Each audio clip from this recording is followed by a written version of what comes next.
Bienvenido a esta exploración de hoy. Vamos a meternos en un tema que, seguro resuenan muchos, el apagamiento emocional. Esa sensación, ¿no?, de ir en piloto automático, de que los días son como ecos vacíos, uno tras otro, una rutina existencial que nos deja como fríos por dentro. Y para entender esto mejor y ver si hay salidas, hoy vamos a apoyarnos en unos análisis bastante profundos, el proyecto ALMA y también en un marco de trabajo muy específico, el método CERLAT.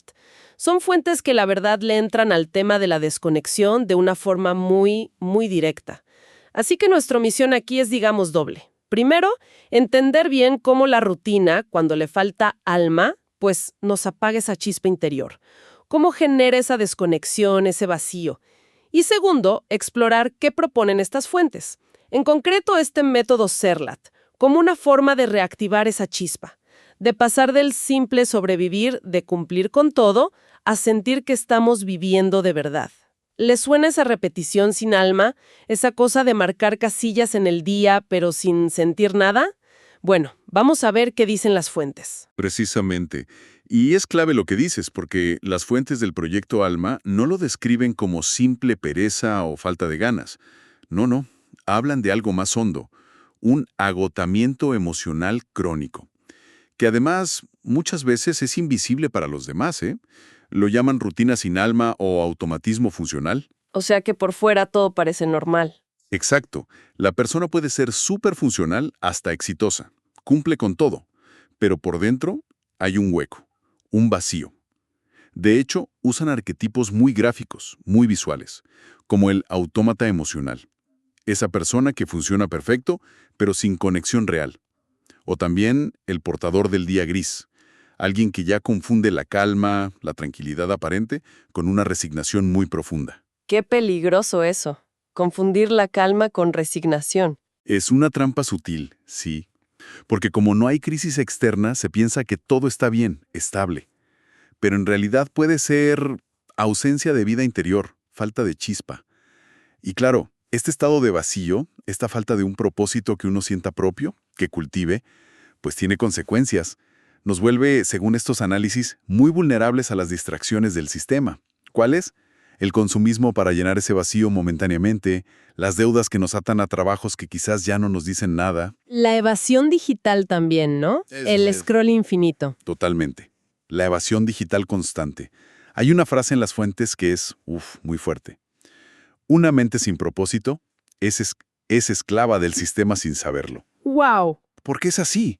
Si no dirigimos nuestra energía nosotros, pues otros o el propio sistema lo harán por nosotros. Ok, a ver, profundicemos en eso del ciclo, porque las fuentes describen algo que llaman el ciclo que te consume.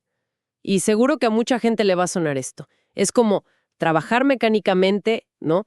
Quizá en algo que ya no te llena, o que nunca te llenó, solo para conseguir los recursos, el sueldo, la seguridad, esa seguridad aparente. Y luego, con eso, buscar como desesperadamente una emoción rápida, un chispazo que tape el vacío. La compra, la serie, las redes, algo que te haga sentir vivo, aunque sea un ratito. Un parche temporal. Exacto. Y después, inevitablemente, otra vez al punto de partida, a la rutina mecánica. ¿Suena familiar o qué? Totalmente. Es un patrón muy reconocible. Y también mencionan esa sensación de estar como en un laberinto sin salida, como de aferrarse a cositas del pasado, a logros viejos. Ajá. Para justificar un presente que se siente hueco, resignación, disfrazado de realismo, de madurez. Exacto. Y aquí hay algo fascinante que subraya el proyecto ALMA. Ojo con esto. Muchas veces este estado no viene de falta de ambición, o de falta de capacidad. Al contrario, puede ser el resultado doloroso de haber pasado años, ¿cómo lo dicen? Sosteniendo un mundo que nunca sintieron suyo. Qué fuerte eso. Sosteniendo un mundo que nunca sintieron suyo. Piensa en carreras elegidas por presión familiar o relaciones que se mantienen por pura costumbre, estilos de vida para encajar.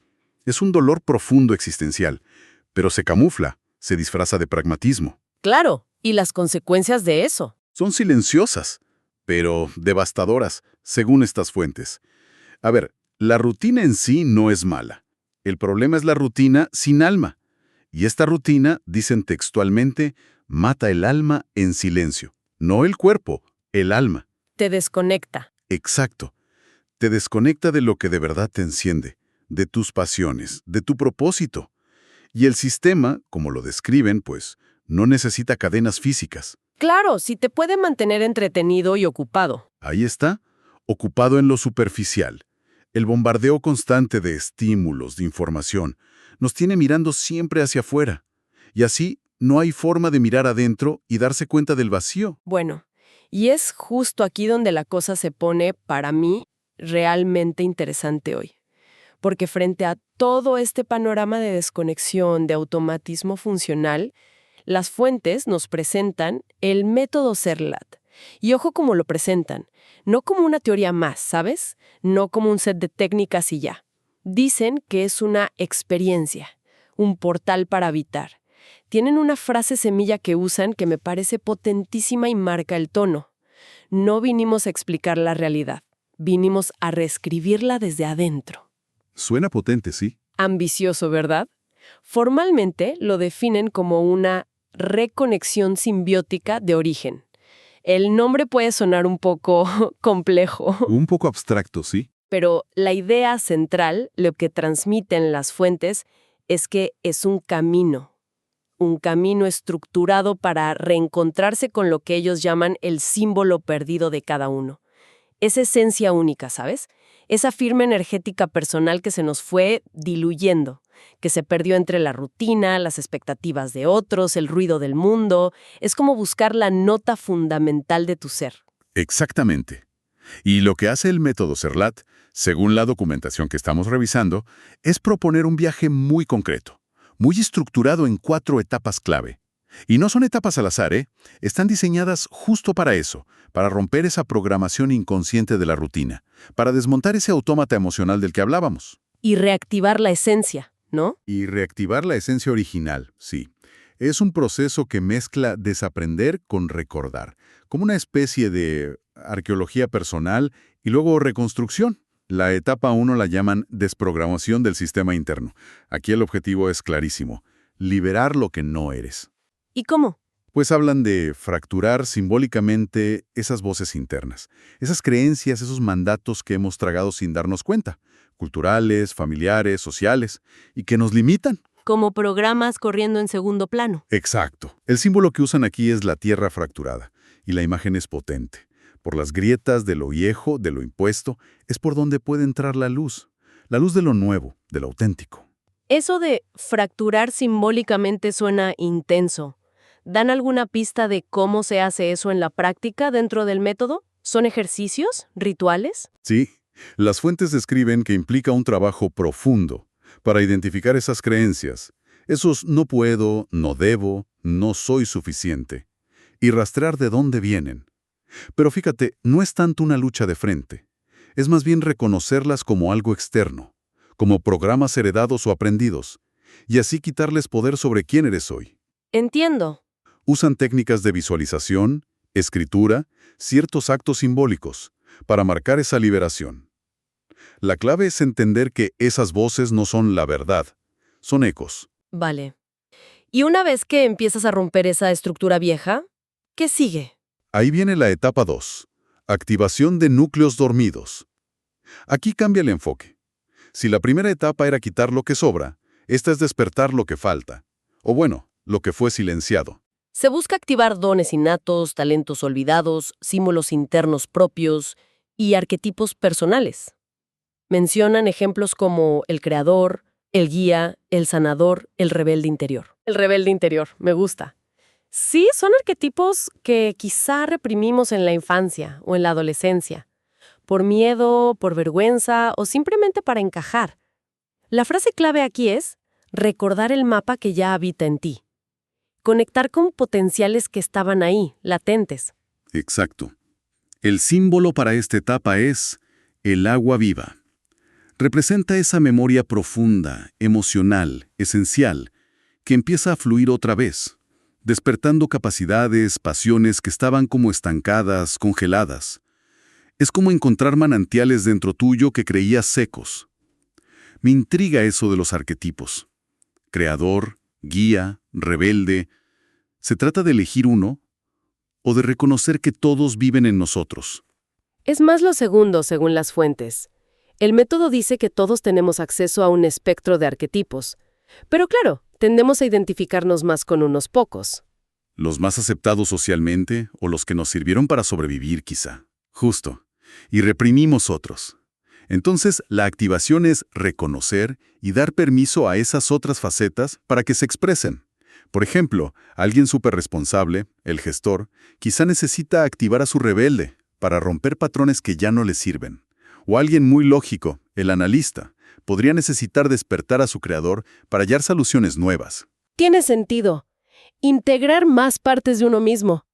Y eso nos lleva directo a la etapa 3, reintegración simbiótica.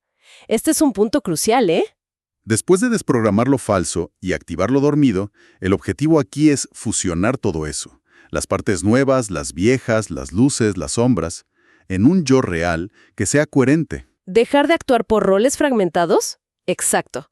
El profesional por un lado, el padre o madre por otro, el amigo, o las máscaras sociales. La idea es actuar desde la totalidad de tu ser. La meta es fuerte, convertirte en tu versión completa, integrada. Y esto implica aceptar todas las facetas, incluso las que no nos gustan tanto, porque todas son parte de nuestra historia y tienen algo que decir. Incluso la sombra. Especialmente la sombra. El símbolo aquí es el aire unificado. Representa la respiración, la conexión fluida entre todas las partes, dejar la guerra interna y funcionar como un sistema armonioso. Y lo interesante es que las fuentes insisten en integrar la sombra, los aspectos difíciles negados, no eliminarlos, sino entender su mensaje y ponerlos al servicio de algo mayor. Eso sí que choca un poco con el discurso habitual de elimina tus defectos, ¿no? Totalmente. Es un enfoque más holístico. Las fuentes del método Serlat parecen decir que intentar eliminar la sombra es una batalla perdida. Y además, nos quita la fuerza y la sabiduría que esos aspectos tienen si los entendemos bien. La reintegración busca totalidad, no perfección idealizada. Vale, entiendo. Un enfoque más completo. Y finalmente, la etapa 4. Proyección dimensional. Una vez que logras cierto grado de integración adentro, esta etapa se enfoca en llevar esa nueva frecuencia, esa esencia reunificada, al mundo exterior. Ya no es solo un cambio interno, es cómo se manifiesta en tu realidad concreta, en tu voz, tus acciones, tus decisiones, tus creaciones, tus relaciones. Actuar en el mundo desde ese nuevo lugar. Exacto. De forma consciente, deliberada. Como dicen las fuentes, programar la realidad externa desde la realidad simbiótica interna. O sea, dejar de solo reaccionar al entorno y empezar a crearlo activamente, desde tu propia coherencia. Pasar de ser efecto a ser causa. Eso es. El símbolo para esta última etapa es el fuego canalizado. Que no es el fuego que quema sin control, ¿eh?